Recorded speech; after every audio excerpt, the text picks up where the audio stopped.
ഞാൻ ഡോക്ടർ ജീന നിതിൻ. ഞാൻ ഇന്ന് വന്നിരിക്കുന്നത് how we can care our childrens oral health, അതായത് നമ്മളെ മക്കളെല്ലാം നമ്മുടെ കുട്ടികളെ ഓറൽ ഹെൽത്ത് എങ്ങനെ മെയിൻറ്റെയിൻ ചെയ്യാം. എൻ്റെ ഫസ്റ്റ് എന്ന് വെച്ചാൽ ടീത്ത്, അതായത് കുട്ടിക്ക് പല്ല് വരുന്ന സമയത്ത് ഫോളോയിങ് ചേഞ്ചസ് എന്തൊക്കെയാണ്. ദേ മേ കോസ് പെയിൻ, അവർക്ക് വേദന ഉണ്ടാവും. പിന്നെ അതുപോലെ തന്നെ ഷോർട്ട്നെസ് ഓഫ് ഗം, അവരുടെ ഗമ്മെല്ലാം ഒരു റെഡിഷ് കളറായിട്ട് ഉണ്ടാവുക. പിന്നെ അതുപോലെ തന്നെ റൂളിംഗ് ഓഫ് മൗത്ത്, അതായത് വായന ഇങ്ങനെ സലൈവ ഇങ്ങനെ വന്നുകൊണ്ടിരിക്കും.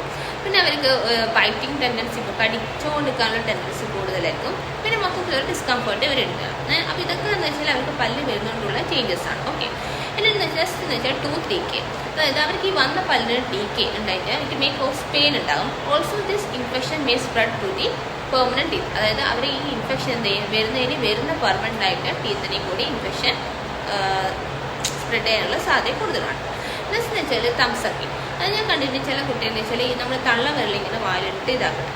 ഇത് തംസക്കി മേ കോസ് മാലൊക്ലൂഷൻ ഓഫ് ടൂത്ത്, അതായത് തംസക്കി ഉള്ളത് പല്ലിന് മാലൊക്ലൂഷൻസ് സംഭവിക്കാനുള്ള സാധ്യത കൂടുതലാണ്. ഓക്കെ, ലാസ്റ്റ് എന്ന് വെച്ചാൽ ഏർലി ടൂത്ത് ലോസ്, അതായത് കുട്ടികളെ പല്ല് ലോസ് ആയത് ഏർലി ആയിട്ട് ടൂത്ത് ലോസ് ആയിട്ട് it may cos it is a way for crowded mouth, അതായത് നമ്മൾ ഈ കൊന്തറം പല്ല് വരാനുള്ള സാധ്യത ഒക്കെ കൂടുതലാണ്.